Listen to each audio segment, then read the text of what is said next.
Hey guys, Cal here with a new video on Suicide Squad Kill the Justice League. There's been some juicy new info buzzing around this game. So this leak dropped thanks to insider Miller Ross, who's been pretty spot on with leaks before. He spilled the beans on Twitter, hinting at some big changes coming to the game. According to Ross, we might see Batman swoop back into action voiced by the late Kevin Conroy himself. He's supposedly making a comeback in Season 4, joining forces with The Flash and Green Lantern to tackle Brainiac's chaos. Now, here's the kicker.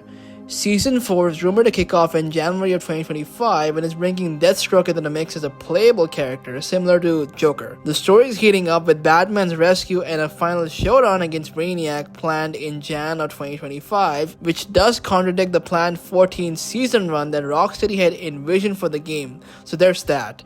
But I feel like no one can blame them for this, with the performance the game has had over the past few weeks. But wait, there's more. Ross also spilled the beans on potential DLC characters like Killer Croc, Katana, Poison Ivy, and more, which would have featured if the game went on to do 14 seasons, but that's not the case anymore, so there's that.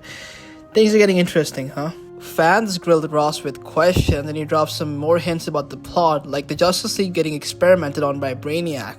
Flash's storyline sounds intense too, with some brainwashing shenanigans. This kind of confirms the theory that the Justice League we faced in the game were nothing but knockoffs or clones of the original Justice League, and Rocksteady has already been laying the groundwork for the inevitable return for the final battle against Brainiac. While that seems interesting, I'm not sure whether that will be enough to drive interest back to the game. Despite all this hype, it seems that the game's been facing some rough patches with complaints about grindy progression and repetitive missions, which I can personally attest to. Furthermore, reviews from YouTubers like ClownPruncher139 and Pixels aren't painting the rosiest picture. Now, this is a rumor, so do take it with a grain of salt, but Miller Ross is pretty spot on with leaks, so I do believe him and the game's performance can further solidify Rocksteady's decision to pull the plug on this for the 5th season next year.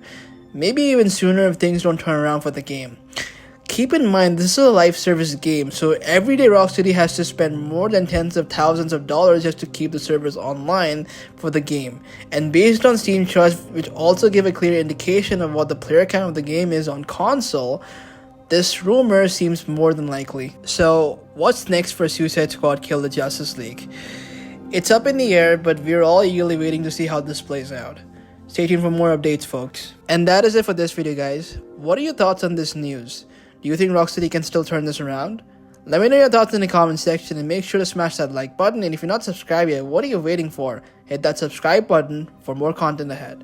Thank you for watching. Goodbye.